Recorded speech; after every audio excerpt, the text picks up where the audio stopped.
Japan has had a small but very impactful and beautiful history in the timeline of virtual worlds, being a market largely known for smaller, more action-focused worlds like ORPGs or online RPGs, led by the first Phantasy Star Online, or PSO as it's known as, and now helmed by the likes of games like Monster Hunter Wilds, Final Fantasy XIV, two other iconic Japanese gaming series turned online games. Being the mecca of anime, Japanese virtual worlds naturally showcase a lot of anime styles, with the exception of the more realistic but still anime-styled in many ways Monster Hunter.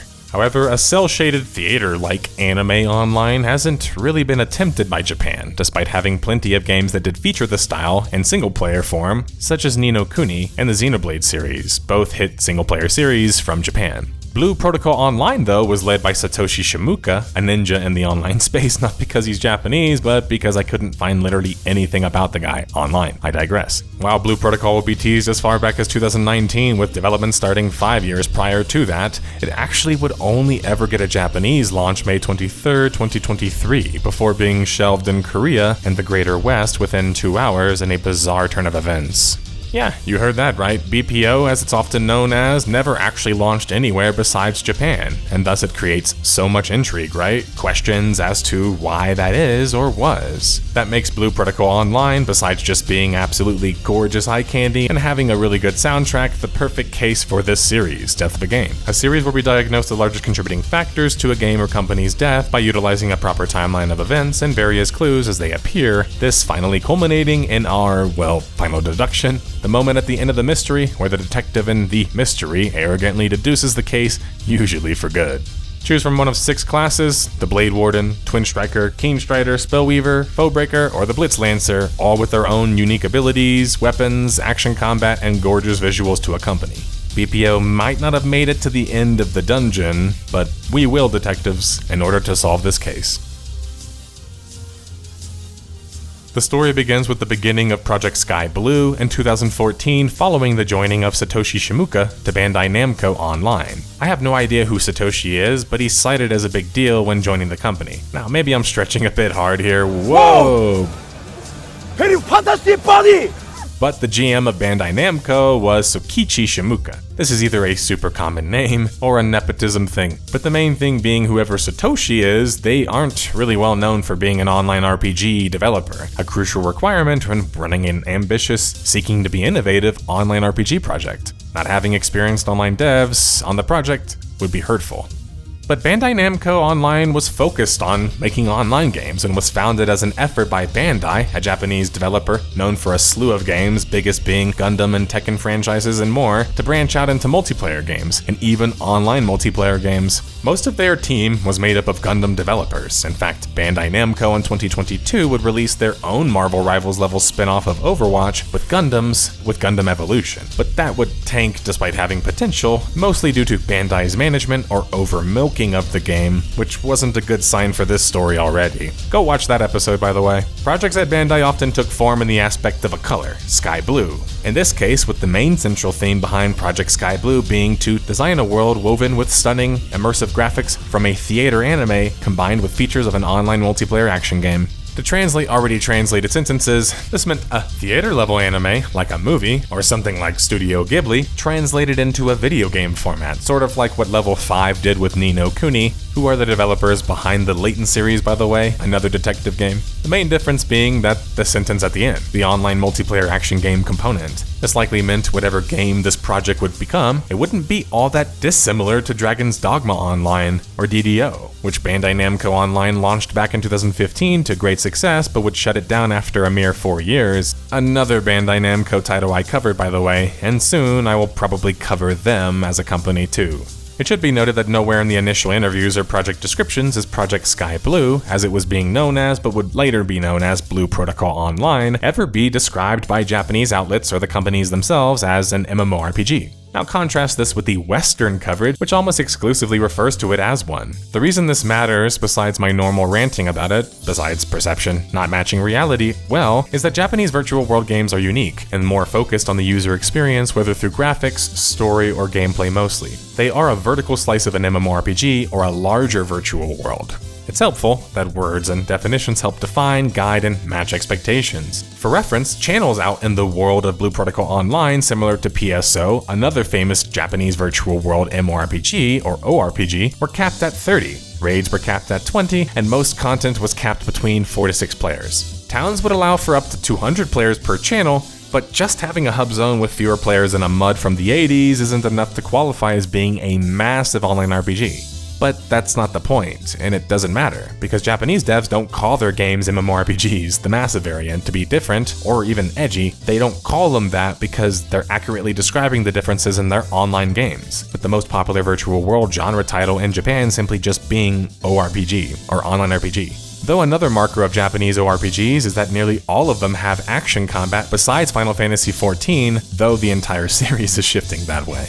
Blue Protocol Online would be announced publicly as far back as July 2019 and was being described as a playable anime and a gorgeous online action RPG. BPO was being made on the Unreal Engine 4 and was looking like a mixture of Monster Hunter and Phantasy Star. Now those are my words despite showing this article on screen because, well, the Forbes article says things like, it's looking like an MMORPG. Meanwhile, the developers are telling you it isn't and what it is already. And it kind of just feels like condescending or misunderstanding to me at least. I mean, the article even has misspellings, like that a massive instead of than. And hey, I'm not perfect, but I don't have a journalism degree and I don't work for Forbes. I'm just a no-life detective.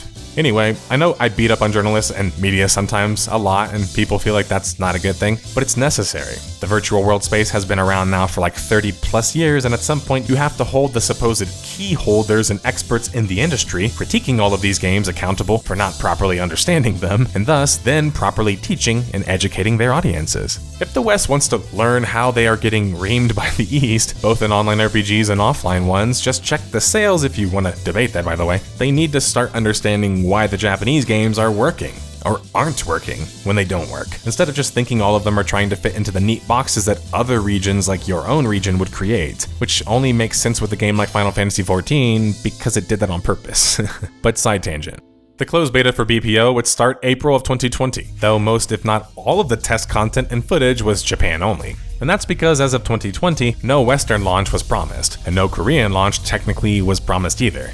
This was actually a really cool thing to witness live though, as I was one of those fans screaming for the West to also get a Blue Protocol Online, before we even knew that the East would like the game, or before we even knew if we liked the game. You see, we haven't gotten many virtual world launches in the past 10 years, and when we do get one, massive online RPG or not, we follow it pretty closely. But on graphics, gameplay, and presentation alone, all of us virtual world gamers were screaming in unison, everywhere not Japan, that we too wanted the chance to play Blue Protocol Online someday.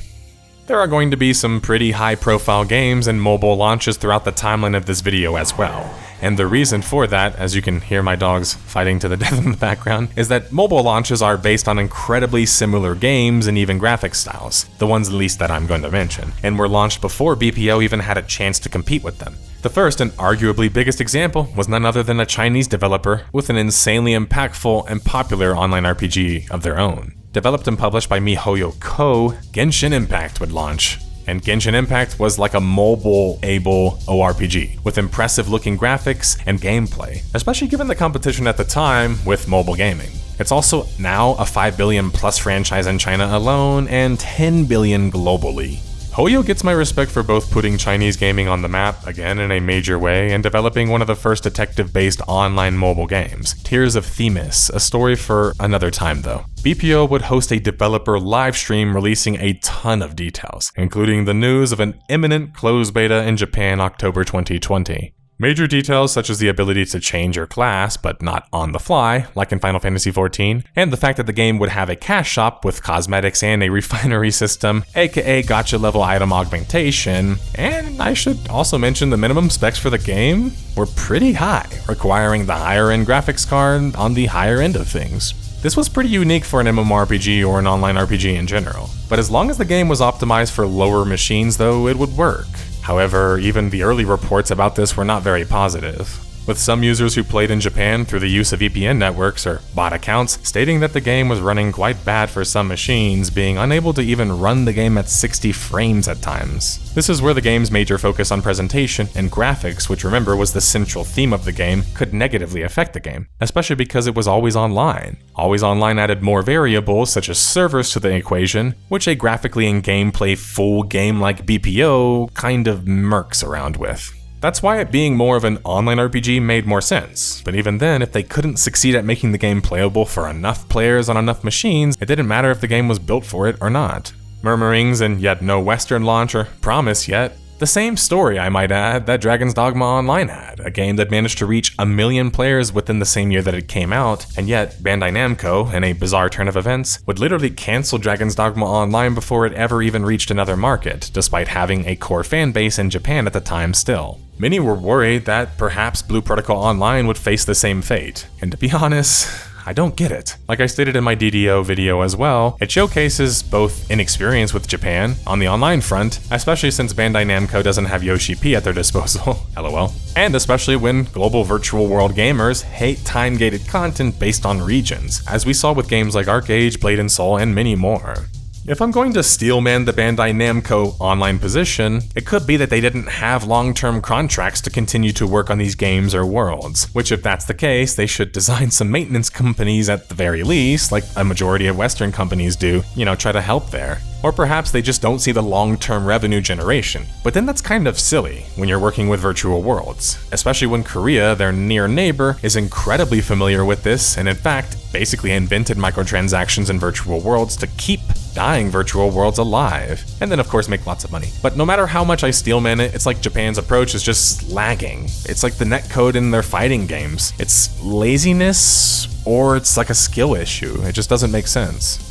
BPO only having been playable in Japan, in limited tests at this point, wouldn't pass the test, so to say, and would be delayed to sometime in 2023. This would be blamed on Bandai Namco Online being restructured as a company due to back-to-back cancellations of Gundam Evolution and Dragon's Dogma Online.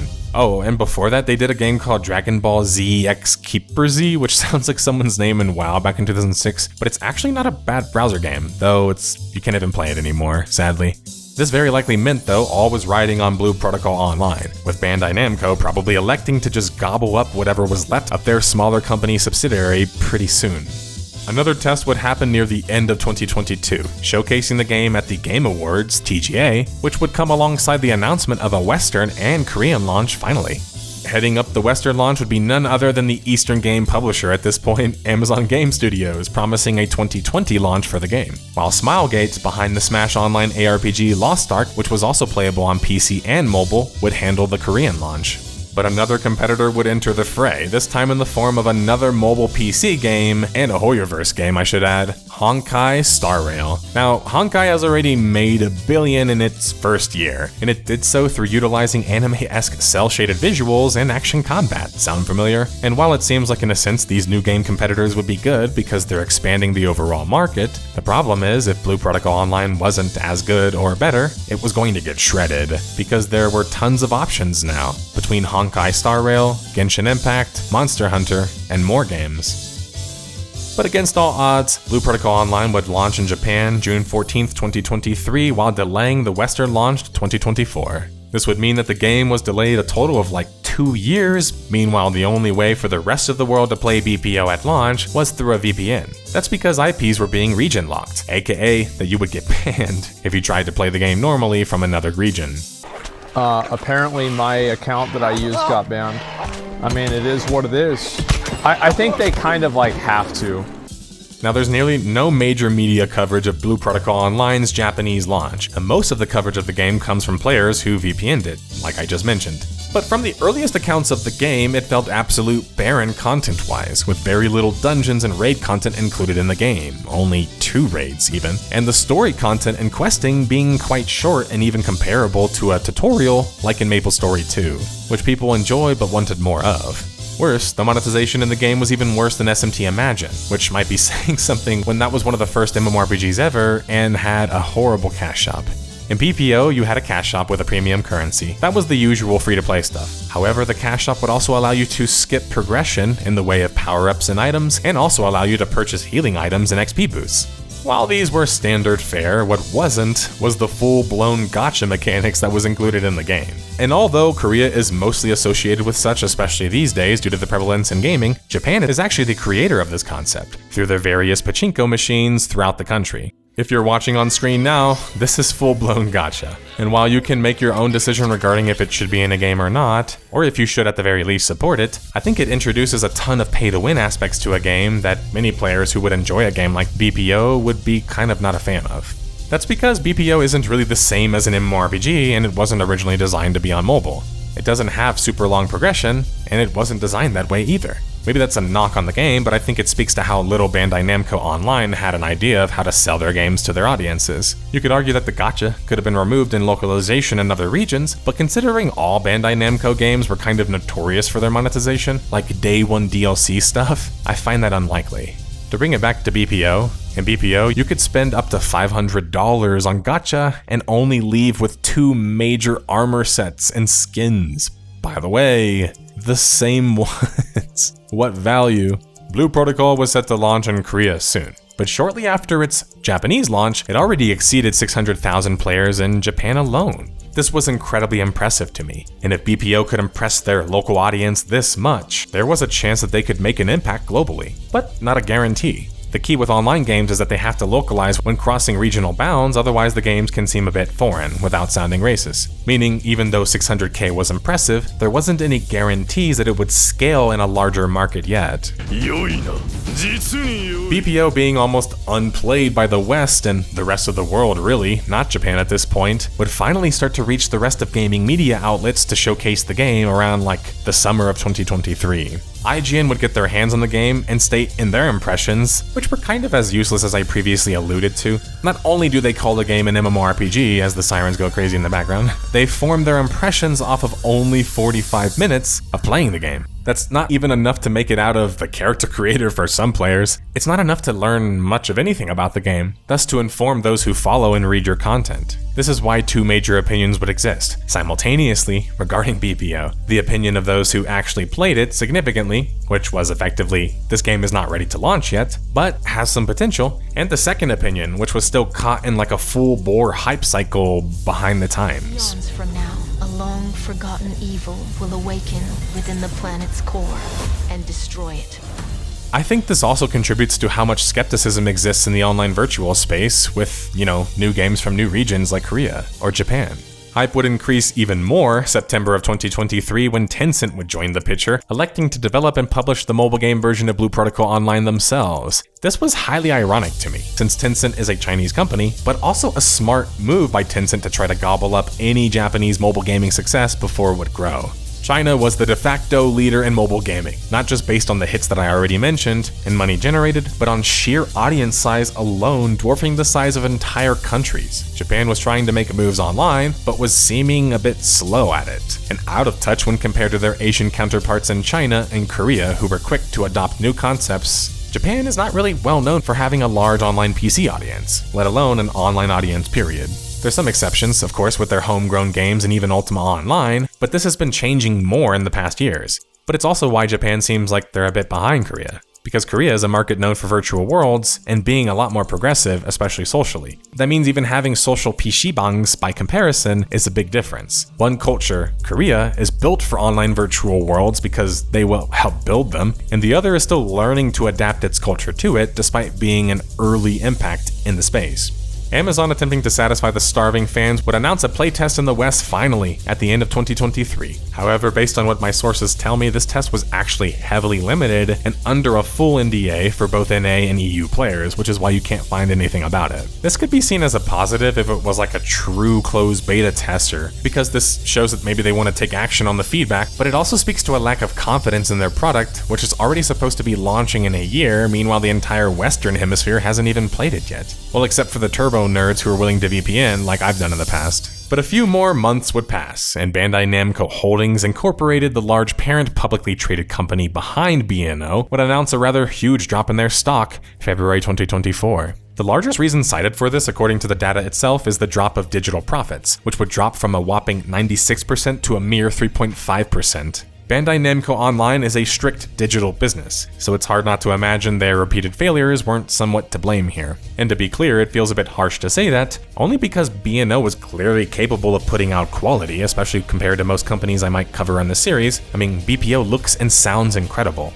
and DDO plays incredibly. They're both impressive online RPGs in their own right. The problem is more so in their gameplay feedback loops in a multiplayer online environment, especially when compared to the competition in long-form cases.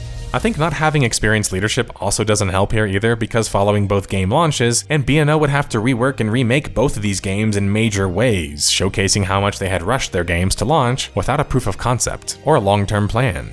Following the major failure of expectations would be the announcement that Blue Protocol Online would be cancelled in Korea altogether. Smilegate would completely pump the brakes, and Tencent would cancel the mobile game, and that's why it's relevant all this time I keep mentioning mobile and PC competitors, because that's what BPO was ultimately striving to be at that point. What made this sad was not only did a majority of the world never get the chance to play the game, they likely never even will get the chance, given Bandai's track record, unless community servers are erected, and that's not always a guarantee.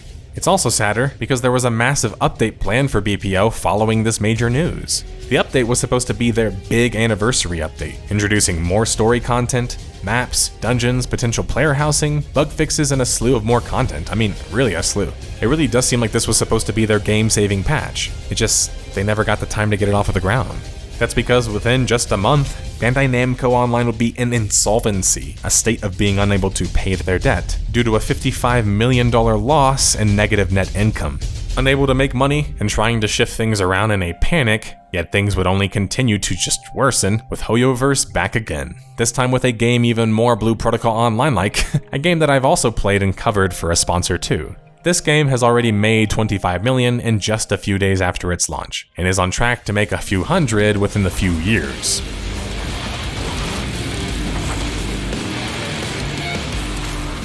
With all signs pointing to closure, Blue Protocol Online would be shut down by contrast in Japan, the only place it ever launched, August 27th, 2024. This was a devastating shutdown, not just for virtual worlds at large, but for Bandai Namco Online, who would likely be shuttered following the news. It should be stated that even though this series covers failures and games that make us angry sometimes, it's not always about that, or even the majority of the time. The Death of Game series is about informing the player base and developers alike as well, so mistakes don't be made again in these complex games, and so players are better educated to spot such mistakes and issues present. I wanted a game like BPO to succeed, because it's the closest thing we have to a modern-day Phantasy Star Online, or a MOBA plus an online RPG combination. It's a gorgeous game that would have never been accused of being an ugly online game, something quite commonly said in virtual worlds. That kind of feather in the virtual world genre's cap would have been great, but now it would just be remembered as the sexy game that could have been so much more. B&O, following the shutdown of their only remaining online game, would be absorbed and dissolved completely, November 20th, 2024. And I think with this is also Bandai Namco stating that they didn't want to be involved in online gaming in a major way anymore, essentially admitting that they weren't competitive there and didn't have the drive to change that. Bandai Namco would state that their whole focus would now be on digital goods following the absorption. Bandai Namco isn't the only Japanese company floundering in online games either. Square Enix has been doing that a ton as well, launching massive live service failures like Babylon's Fall and Marvel Avengers. Shit, even when successful games like Final Fantasy XVI come out, they're called failures by Square Enix, which has to be about expectations. You just know something's wrong at the top. And it's not just Bandai Namco, but apparently an issue in Japan at wide. And I have a bit of a theory about this that comes from a little bit of my help from my sources on the Dragon's Dogma Online video. Japanese game development is all about following a vision, the sole vision, and following the leader in charge. So if that leader is shooting blanks, well, check the failed online service games in Japan and it's hard not to do the math. That doesn't mean you would shoot blanks forever. Boy, that's a lot of hand-to-man combat, but it shows that Japan doesn't have the same perspective regarding project failure as other places do perhaps. Maybe part of that is good. They're more forgiving, think about Final Fantasy XIV. But if things aren't working and a leader isn't producing, it's better to replace them than wait a few years and then end up dissolving your company. But even when it seemed like the story was just about nearing the absolute end, and just about all escape routes were cut off, well, besides rumors I've gotten about a private server in the works for Blue Protocol Online, cough cough, there's more to the story. Although BPO would be shuttered, it was reportedly being reincarnated, at least in core form of sorts, by a Chinese developer dubbed Star Resonance. Now, I've spoken and read some Chinese accounts of this game, however, and although it shares some similarities in look and feel, the game is actually very different and lacks the same polish that BPO had prior. It also has added a lot of mechanics like flying and a totally redone story. So it's not much like BPO, but it's cool to see that the bones of Blue Protocol live in some fashion at least. We have made it to the end of the timeline, detectives, and thus the end of this mystery. That music means that we have obtained enough clues and bits of evidence to crack this case for good. While there's still a chance we see Blue Protocol online on a private server, for now the game is dead officially, and there isn't any resurrection in sight. If you missed any of the clues along the way though, why did Blue Protocol Online die before even fully launching? A lack of direction and leadership, poor management, horrible monetization, poor performance across broad machines, gorgeous but a little bit lifeless, lacking content and a successful lasting gameplay loop. The game is worse than PSO1.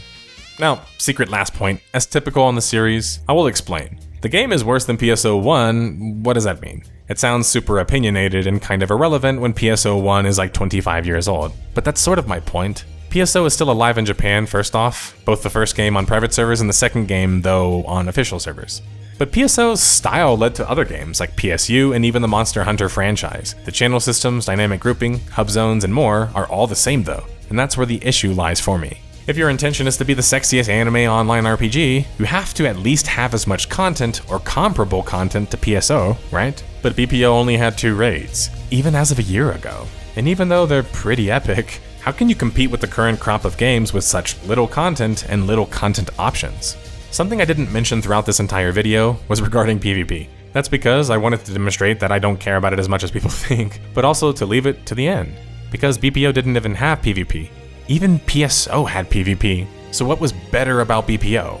Well, the gameplay, graphics, maybe soundtrack arguably, but those aren't enough of a hook to keep most online RPG players hooked for longer than a few weeks, especially when your town hub zones are more lifeless than a 25-year-old game.